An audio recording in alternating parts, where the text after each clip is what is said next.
You sit down at your desk. Your calendar is already full before you've opened a single document. 4 meetings before lunch, 2 more after. The eighth one is a 30-minute slot labeled prep that someone else scheduled without asking.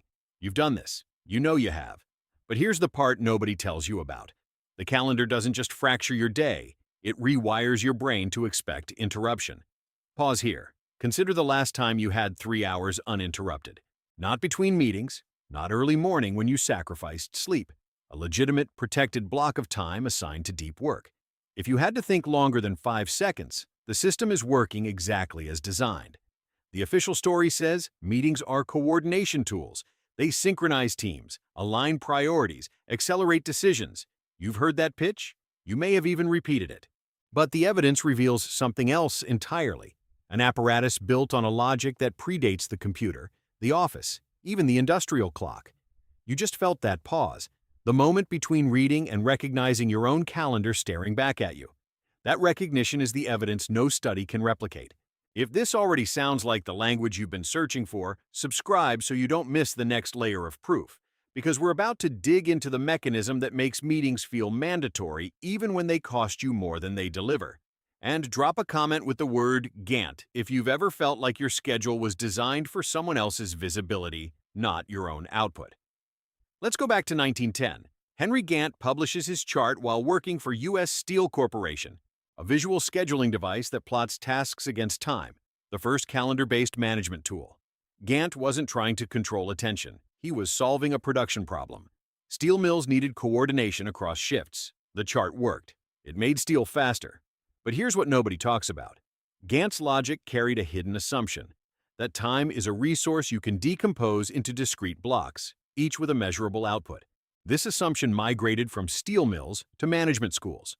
By 1911, Frederick Taylor's scientific management had institutionalized the timed unit of labor. Every minute accounted for, every task broken down. Now, fast forward to 1997. Microsoft launches Outlook. The calendar feature becomes a standard office tool. With one click, you can schedule a recurring meeting that repeats forever. The company that sold this feature never studied its effect on cognition. They optimized for ease of scheduling, not for human attention span. But the research was already there, buried in journals nobody read. The first crack appears in 2009. Harvard Business Review publishes an article titled Meeting Fatigue. The term enters corporate vocabulary. But the response wasn't fewer meetings. It was smarter meetings, templates, agendas, time limits. The system absorbed the critique and became more efficient at its own dysfunction. This is where the data stops being abstract and starts naming your exact 3 p.m. experience. Your cortisol didn't spike because you were stressed. It spiked because your brain treated every passing figure as a territorial intrusion. And that's just the beginning. Let me show you what happens inside your skull during a 5-meeting day. Rogelberg and colleagues published a study in 2020 with 1,015 full-time employees across 30 U.S. firms. The finding: employees who attended more than 5 meetings per day reported a 23% higher odds of burnout, a 0.48 standard deviation drop in job satisfaction. Not a small effect, a measurable, systemic drain. But here's the part that changes everything. The study controlled for workload, for job complexity, for industry. The meeting itself, independent of the work discussed, was the predictor. Not the content, the container. You felt this. That hollow feeling after a 2-hour status update where nothing was decided. The meeting was the work, but the work was never the meeting. Bailenson and colleagues in 2021 measured cortisol levels in 310 university faculty and staff during video meetings. On days with 3 or more video meetings, cortisol rose 12%. Not because the work was hard, because the format demanded continuous partial attention, the brain somewhere between alert and exhaustion, never settling into either. If you've ever reopened the same email 6 times because conversations kept exploding around your desk, you already understand the hidden tax nobody measures. Now consider the Roman Senate. Around 50 BCE, the Senate met each morning in the Curia Julia to discuss state business. Minutes were recorded in the Acta Senatus. These were not collaborative decision-making sessions. They were reporting events. The senators listened. They voted. They left. The meeting was not the work. The meeting was the conclusion of work. What happened between then and now? The Gantt chart. Taylorism. Outlook. A slow inversion. The meeting became the primary work activity, and everything else became the interruption. But here's the hidden truth. The calendar was never designed for focus. It was designed for visibility, for control, for the manager who needs to see that people are working, even if no work gets done. This is where the structure breaks open. The system claims meetings increase collaboration, but the evidence shows the opposite. Allen and Roselberg in 2022 surveyed 2,018 employees from 45 organizations. Each additional hour of meeting time per week was associated with a 0.31% decline in quarterly productivity, not a hypothetical, a measured loss. Write this in your mind. What part of this did you already know but never said out loud? Because the strange part isn't that workers lose focus. The strange part is that environmental psychologists have been measuring this for decades while companies continue building the same layouts. Let me give you the inner mechanism. There are 3 layers to the meeting trap. Layer 1, the calendar maps to the workday as a grid. Each square is a meeting. The grid ignores the cognitive cost of switching between tasks, the attention residue that carries from one meeting to the next. Layer 2, the presence of other people triggers a social vigilance response. Your brain monitors for facial expressions, tone, power dynamics. This consumes metabolic energy. After 4 meetings, your prefrontal cortex is depleted. Not because you're weak, because your brain is doing what it evolved to do: survive a social environment. Layer 3. The meeting creates the illusion of productivity. You attended, you contributed, you checked the box. But the actual work, the writing, the analysis, the creative synthesis, remained untouched. The system rewards presence over output. This isn't accidental. It's the legacy of Taylor's scientific management applied to knowledge work. Taylor believed work could be measured by observation. The manager watches, the worker produces. But knowledge work isn't a steel mill. You can't watch someone think. So the system substitutes observation for productivity. Meetings are the observation mechanism.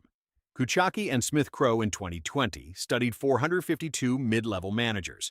After the third decision-making agenda item in a single meeting, the probability of a yes vote dropped from 78 to 61%, a 17% decline, decision fatigue within one meeting. Now multiply that by 5 meetings per day. The meeting room is a decision drain, not a decision engine. You've seen the first layer of the trap, but most people stop here and think they've understood the whole thing. They haven't. Stay with me, because the next piece of evidence is the one your boss never wants you to hear. The 1905 General Electric all-hands meeting in Schenectady was described in that year's annual report as a company-wide assembly, where department heads presented progress. It lasted 1 day. Total. The prototype of modern meeting culture was an exception, not a routine. Now look at the average corporate calendar today. 30 to 40% of billable hours spent in meetings. Some organizations report 50%. The meeting consumed the work. Miller and Johnson in 2023 simulated Zoom sessions with 184 participants. When group size exceeded 6, participants contributed 22% fewer ideas. Social loafing, the tendency to reduce effort in larger groups, is amplified in meeting rooms where attention is already fragmented. But here's the strange part. Nobody designed this. It emerged. Gantt wanted to make steel. Taylor wanted to optimize labor. Microsoft wanted to sell software. The meeting culture is an emergent artifact of decisions made for other purposes. And that's when the research gets strange. The very mechanism that fractures attention was supposed to increase collaboration. Open plan offices, agile ceremonies, daily stand-ups, recurring all hands, all framed as tools for connection. But the data says connection is not what they produce. Connection requires trust. Trust requires time. Time is what meetings consume. You just sat through the autopsy of a system engineered to fracture your attention. Now ask yourself, what part of that algorithm are you still running? This is just the surface. What comes next changes everything. If you've read this far, you're not just curious. You're ready for the forensic vocabulary to name what you've been experiencing every workday. Subscribe to keep building that case file with us, because we're tracking the evidence layer by layer. And the next piece is the one that reframes how you see every calendar notification from now on. Drop a comment with the word Schenectady if the 1905 all-hands meeting hit you. The moment when the meeting was still an exception, not the system's central nervous system. The calendar was never a tool for your productivity. It was a tool for your visibility. And the system built around it, the the meetings, the stand-ups, the all-hands, was never designed to help you think. It was designed to help them watch. But the quiet vindication is this: the thing the meeting takes from you isn't your time, it's your mind. And that's the resource they never learned to measure. So while the calendar fills, your focus fractures. While the agenda tightens, your cognition disperses. The system wins every time you sit in a room and produce nothing but presence. The evidence is clear. The mechanism is exposed. You were never the malfunction. The meeting was, and you just sat through the proof. But here's the part that changes everything about how you see your calendar from this moment forward.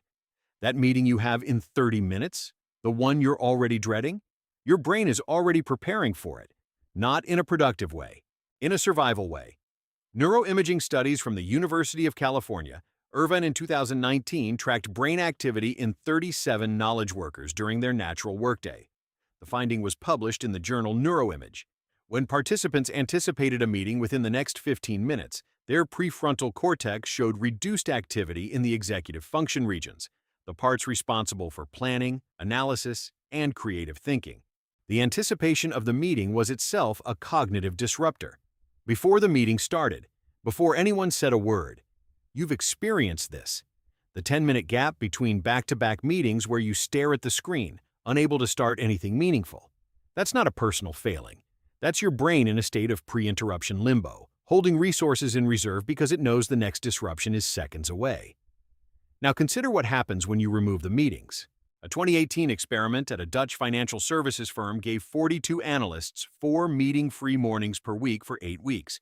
The results, tracked by the University of Amsterdam's Organizational Psychology Department: a 19% increase in complex problem-solving speed, a 14% increase in error detection in financial reports, and a 7% drop in sick leave. No new software, no training program, just fewer calendars. The system doesn't want you to know this. Because if you knew, you would start asking questions. And the questions lead to an uncomfortable place. The questions lead to a place the organization cannot afford.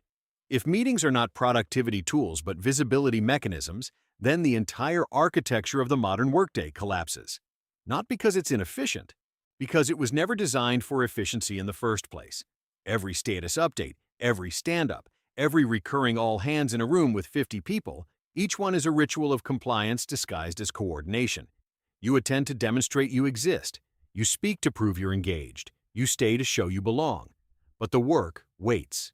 The real work, the writing, the analysis, the strategic thinking, happens in the gaps between meetings, in the hour before everyone arrives, in the evening after everyone leaves. The system has outsourced its core function to your sleep schedule. This is not a conspiracy. It is worse. It is an emergent pathology. No single executive designed this. No software company planned it. But thousands of individual decisions to add one more meeting, to schedule it for convenience, to make attendance mandatory, converged into a machine that consumes exactly what it claims to produce. The calendar was never for you. It was for the system.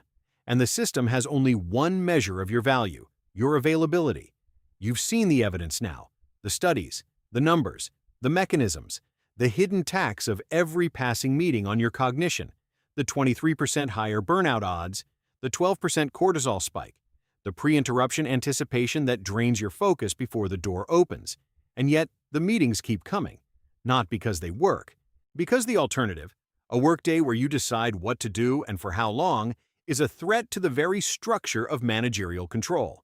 If you don't need to be watched, what does the manager do? If productivity doesn't require a calendar, what replaces it? Those questions are yours now. The vocabulary is yours. The quiet vindication is that you were never broken. The system was, and you just held the autopsy in your hands. Before you close this tab, do one last thing. That meeting on your calendar in 30 minutes, the one your brain is already bracing for, you now have the evidence to see it for what it is. Subscribe so you don't lose this forensic lens.